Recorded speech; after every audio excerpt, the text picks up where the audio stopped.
Well, good evening, everybody. Pastor Rob here from South Lake Church, and welcome to another Discovering South Lake, where we work together, going going on and learning more about South Lake, doing a Bible study together, who we are. And I hope this is a way for whether you be online or you can't meet us in person, a chance for all of us to learn more about who we are together as South Lake.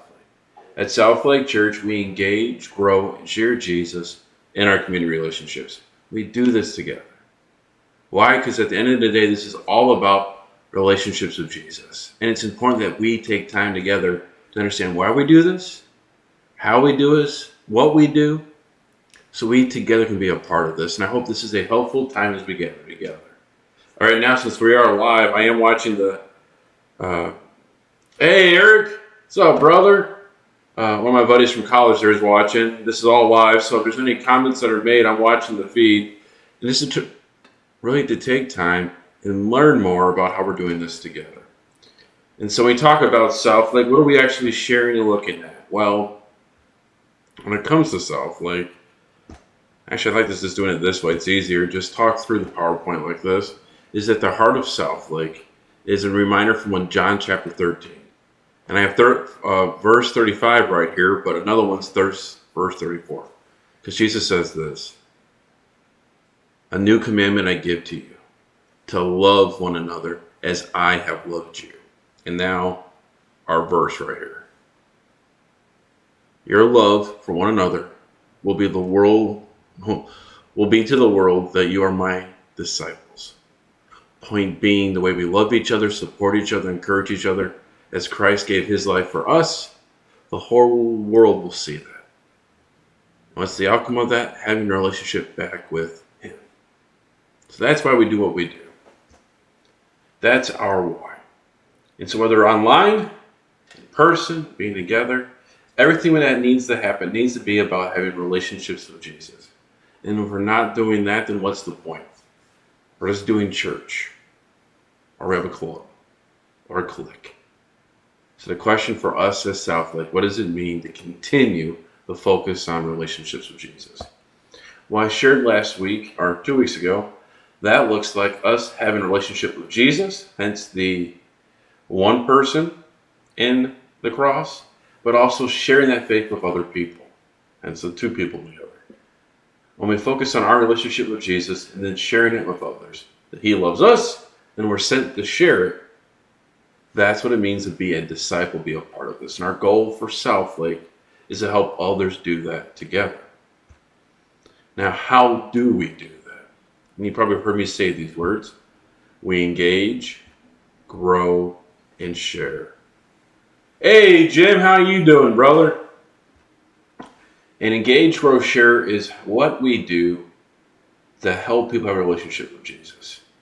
We engage with our Father in heaven.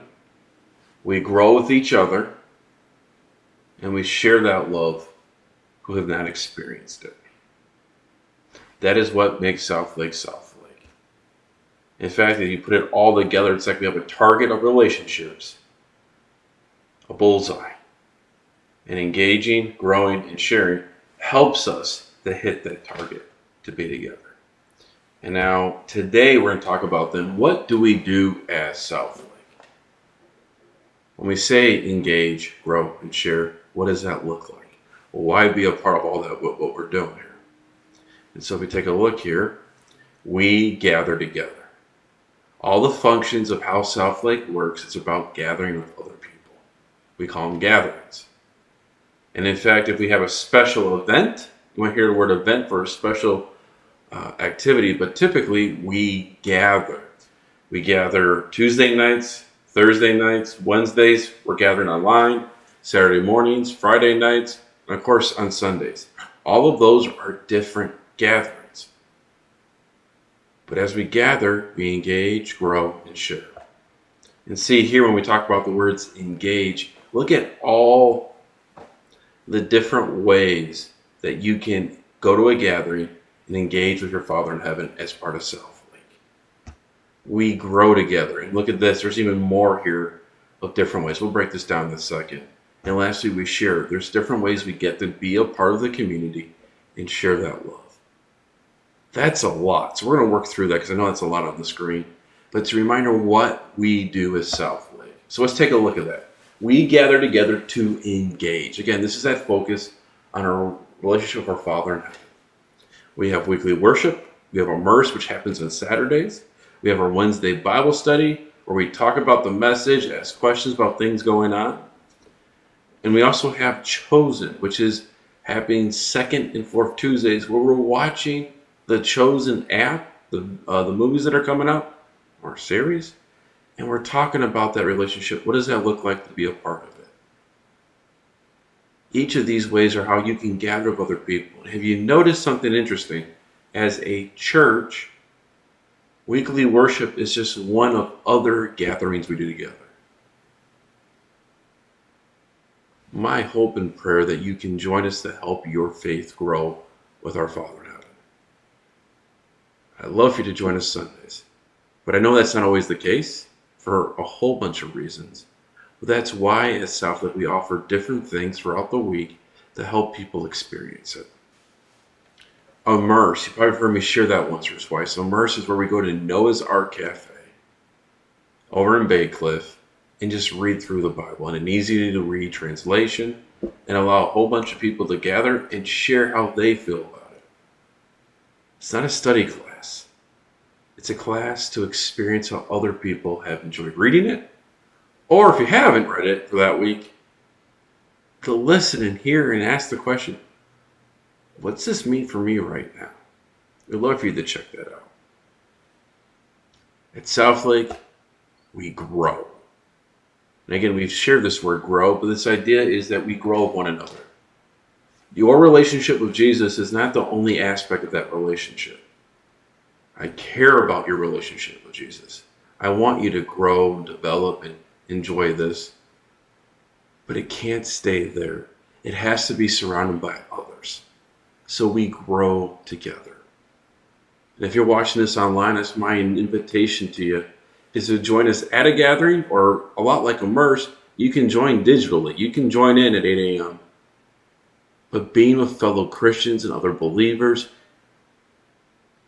other people who are broken and trying to figure this out, we need to do this together. And it's an important part of the journey. Your faith is not meant to be lived alone, but in community.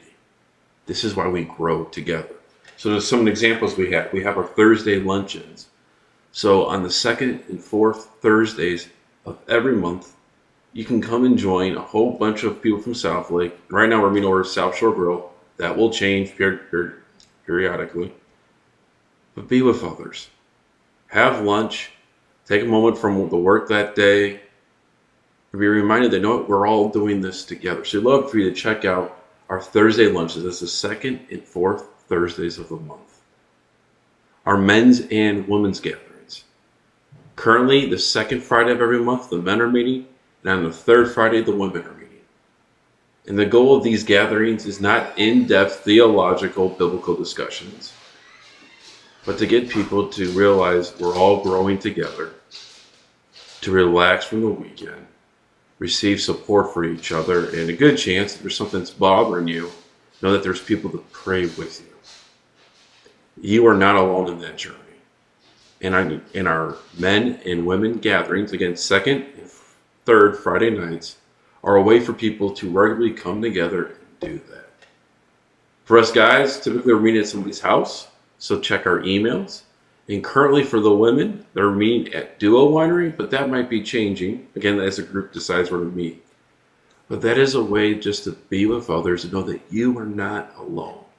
And if you're watching online, again, I'm checking the chat here. If you have questions or things going on, you're not alone either.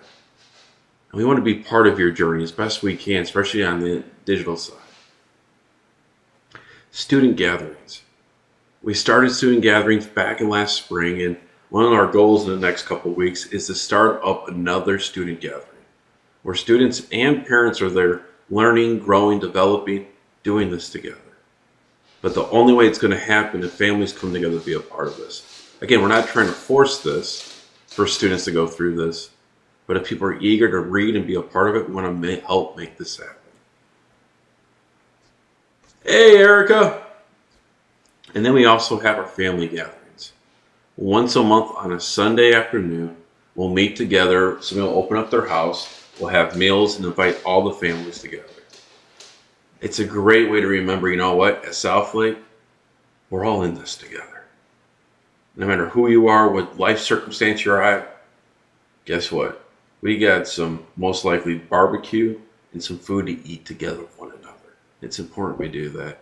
And lastly, for those who haven't heard about it, the last Friday of every month, we have Wine in the Word, which currently is actually over at my house. And Wine in the Word is where we gather together. We have one of our members is a wine enthusiast who's written about wine, share and help us grow and develop, learn more about wine. The key thing is, if you do like wine, what to get some good stuff that isn't expensive. But again, it's a fun way to grow with others, be with each other. It's fellowship. So we'd love for you to check that out. So those are the different ways as Southlake we grow. And again, when we say the word grow, we're talking about being with one another, supporting each other, because you are not alone in your faith journey. We grow, we engage, grow, and share. Sharing is helping to love our community. If we're all about sharing our faith and helping people experience their faith, then we need to go out there and share it with others. Not just talk about it, not just invite people, but be in people's lives. And there's a long list throughout the year. Southlake has found ways to be in the community to help love and serve others. Now here's the exciting thing. If you had a chance to see on Facebook, Community and Schools just did a huge shout out for all of our members who've come together to get board games for families for Christmas, which is awesome. Our upcoming way to serve will be actually loving on our officers for February, where we're actually going to cook some brisket and barbecue and remind them they know what? There are people in the community that love you and are thankful for you guys too, and ladies. And of course, in the springtime, you'll see how we look towards helping other families. Now, the cool thing as we grow and develop the different ways that we share that love of Jesus is that as a member of Southlake, as people come together, there are more ways we can continue to do it. So this is not an exhaustive list. No, it's just a list to simply say that's all we're going to do as a church. But these are ways we have been, and I look forward to how we continue to share the love of Jesus. Southlake Church, we engage, grow, share. We do it because it's about relationships with Jesus. Your relationship, share it with others. How we do that? By engaging, growing, and sharing. What do? We gather. We come together as others, as one another, and we do this in different ways at different times throughout the week. Church is not meant to be some one location at one place where you receive all the knowledge and discipleship you're supposed to get. A church is a community of people together continuing to have a relationship with Jesus and with others. That happens throughout the week. That happens all different times. And as a church, we're doing our best to do this together. But we're always focused on how we help others experience it too. So when we talk about gathering, as we go through this of gathering, what kind of Bible study do we have that helps us better understand what we're doing here? So, always helpful if I double check the window. Here we go. There we go, perfect. So, this here, our reading today comes from Hebrews chapter 10. And in Hebrews chapter 10, we have a writer writing to a church plant, helping them better explain their faith. What does it mean to all come together? With this a Hebrew context, an Old Testament context, a Jewish context. But in chapter 10, as he's writing and commending the church to be the church, we have this awesome little description here. And so, brothers and sisters, we can boldly enter heaven's place because of the blood of Jesus. By his death, Jesus opened up new life in life-giving way through the curtain in the most high place. Since we have a great high priest who rules over God's house, let us go right into the presence of God with sincere hearts, fully trusting him. For our guilty consciences have been sprinkled with Christ's blood to make us clean, and our bodies have been washed with pure water. What's going on here? Well, the writer here is making a point that with the death of Jesus, the crucifixion, that was a sacrifice above all sacrifices. And the old school believers, or I shouldn't say old school, the Jewish people have been giving sacrifices for centuries because of they are broken, hurting people. Jesus' death on the cross is that ultimate sacrifice. Well, within the temple where the sacrifices happen, there's a special place for the presence of God. And only one person was allowed to enter that place once a year, the high priest.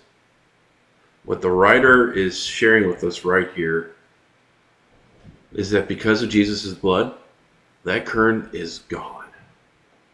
You and I have been sprinkled with his blood. That sacrifice covers us now, so we can go into a place to have a relationship with God. This is really important stuff right here. It reminds us that the whole point of our faith together is not about doing rituals, doing church, but knowing that you can actually go up and have a relationship with God now. No matter how broken you are, no matter how messed up things are, because of who Jesus is, you get that relationship with God. Let's keep reading. So let us hold tightly without wavering to hope we affirm for God. For God can be trusted to keep his promise. Key thing there is that if we're saying, and God's saying that this is the ultimate sacrifice, then I am trusting God that this is the ultimate sacrifice. To not doubt that or put more rules on it. Simply say, you know what? You died for me, Lord. Let us think of ways to motivate one another to acts of love and good works. And let us not neglect meeting together, as some people do, but encourage one another, especially now, the day of his return is drawing near. The writer of Hebrews is reminding us that when it comes to being a community together, Christ died for you and me. You get to have a relationship with him. So you know what? Make sure you do acts of love and service so people can experience it. But also don't forget to be together doing it. To be in worship of one another. To take care of each other. And the reason why, so by the way, I don't know about you, that kind of sounds like we should gather together as we engage, grow, and share. But then verses 26 through 30, the reason why we need to engage, grow, share, the reason why we need to gather together, because you know what? There's still brokenness and sin. As we experience sin, as we experience that brokenness, it's really easy to lose our focus on that relationship. And the argument here is that if you love breaking things so much, committing sin and doing all those things, do you really have a relationship? That's the question and the danger. But again, because Jesus died for you and me, we have that relationship. So we're going to meet together so that we can focus on that relationship. We can be there, support each other, and show love to others. So I think this is great encouragement from the writers of Hebrews. And the cool part is you keep reading, we go into chapter 11, which is known as the Hall of Fame of Faith, reading all the different people God used who were broken for his purposes to serve it out. South Lake Church, we engage, grow, share. We do this together. We gather together. And I would love for you to join us. Of course, online as we're doing this each week. But as we're in the community throughout the month of all the different gatherings we have, we'd love for you to come check it out. Especially if you're in the League City area. And if you're not, I'd love to connect with you and find a way that we can connect together online. Because that relationship with God matters. Yours. But it matters that we do this together. And I want to continue to welcome you to this, help us discover South Lake together. I hope you guys have a great evening. Thanks for joining us for a few moments today. Just a reminder, thank God, he's in charge. God bless everybody.